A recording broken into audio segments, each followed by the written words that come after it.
تو ہم میں سے کتنے لوگ ایسے ہیں کہ جن کو سمجھ میں آ رہا ہوتا ہے کہ یہ اللہ پاک اس کلام کے ذریعے ہم سے کیا بات کر رہے ہیں؟ ہمارے ایک دوست ہیں، میں پرائیویسی کی وجہ سے ان کا نام نہیں لیتا، وہ پاکستان کے ایک صوبے کے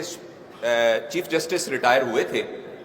تو انہوں نے یہ واقعہ بتایا کہ میں ایک سرکاری ڈیلیگیشن کے ساتھ سعودی عرب گیا، تو وہاں انہیں عمرے کے لیے بھی ہمیں لے گئے، تو عمرے میں انہوں نے پروٹوکال دیا، تو بالکل پہلی صف میں امام صاحب کے پیچھے ہی ہم نماز پڑھ رہے تھے، تو فجر کی نماز تھی، تو نماز میں امام صاحب نے کچھ تلاوت کی تو امام صاحب رونے لگ گئے، اور جو میرے دائیں بائیں لوگ تھے وہ بھی رونے لگ گئے۔ میں سوچوں کہ یہ کیوں رو رہے ہیں، اور مجھے رونا ہی نہ آئے، اور جب سلام پھیرا تو سب کے گال بھیگے ہوئے تھے، امام صاحب کی بھی گھگی بندھی ہوئی تھی، مجھے بڑی شرم آئی کہ مجھے تو رونا ہی نہیں آیا، پتہ نہیں کوئی ایسی کیا خاص بات تھی۔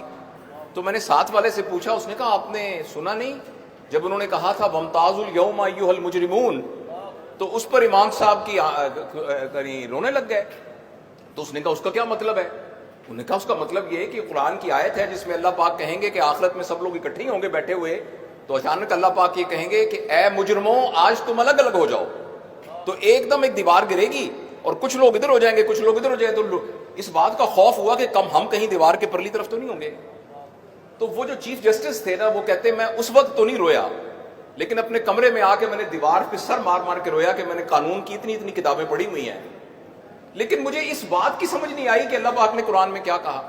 میں آپ سے یہ نہیں کہتا کہ آپ میں سے کتنے لوگ ایسے ہیں جنہوں نے جب اس بچے نے تلاوت کی تو ان کو سمجھ میں آ رہا تھا،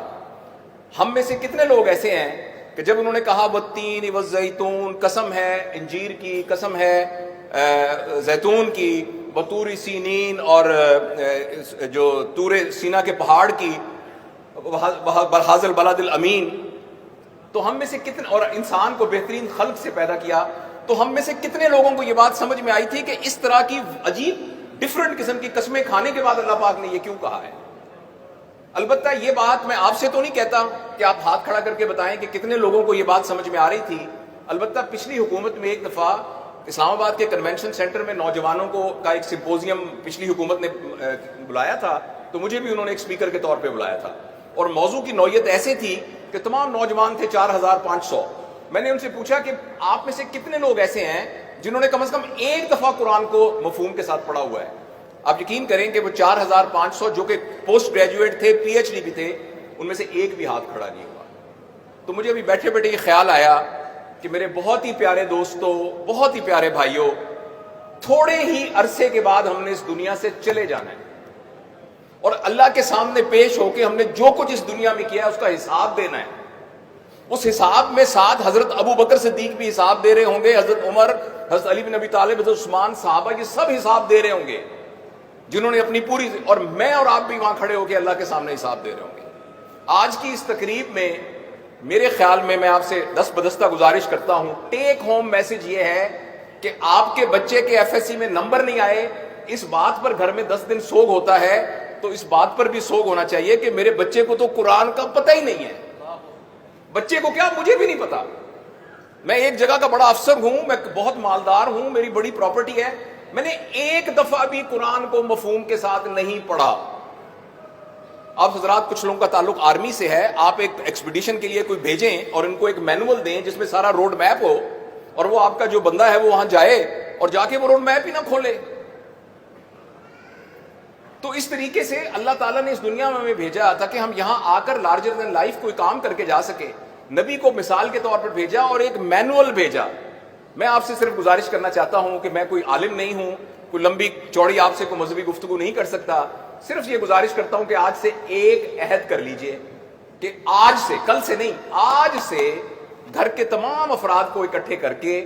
کم از کم آدھے گھنٹے کے لیے سارے لوگ اہتمام سے قرآن کا کم از کم ایک رکوع ترجمے کے ساتھ پڑھیں گے۔ میں آپ کو پوری ذمہ داری سے کہتا ہوں، آپ یہ گھر میں کرنا شروع کر دیجئے۔ قرآن خود معلم ہے، قرآن خود ہمیں سکھانے لگ جائے گا۔ جہاں آپ کو کوئی مشکل کمپلیکیشن ہو تو علماء حضرات سے رابطہ کیجئے، البتہ لیکن قرآن ہمیں خود پڑھنے کے لیے اللہ تعالیٰ نے نبی کریم صلی اللہ علیہ وسلم کے ذریعے سے اللہ ہم سے مخاطب ہوا ہے،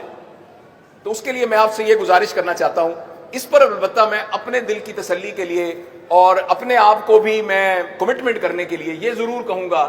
کہ آپ میں سے کتنے لوگ، خاص طور پہ ہماری بیٹیاں اور بہنیں، کتنے لوگ اپنے دل میں اس بات کا تہیہ کرتے ہیں کہ آج سے انشاءاللہ ہمارے گھر میں کم از کم ایک رکوع قرآن کا پڑھا جائے گا. ہماری اولاد، ہمارے بیوی بچے، ہمارے گھر کے ملازم، ہمارے کھانا کھانے والے قیامت کے دن ہمارا گریبان پکڑیں گے. ہمارے وہ بچے جن کو ہم نے پڑھا لکھا کھلا کے پتہ نہیں کہاں پہنچا دیا، وہ ہمارا گریبان پکڑیں گے کہ آپ اتنے پڑھے لکھے، اتنے مالدار، اتنا سب کچھ تھے، آپ نے ہمیں ایک دفعہ بھی قرآن نہیں پڑھ کے مفہوم بتایا. آپ کو پتہ ہی نہیں سورہ کہف میں کیا لکھا ہوا ہے، آپ کو پتہ نہیں سورہ اعراف میں کیا لکھا ہوا ہے. تو میرے بھائیو، یہ میری گزارش تھی. اللہ تعالی ہم سب کو عمل کی توفیق نصیب فرمائے.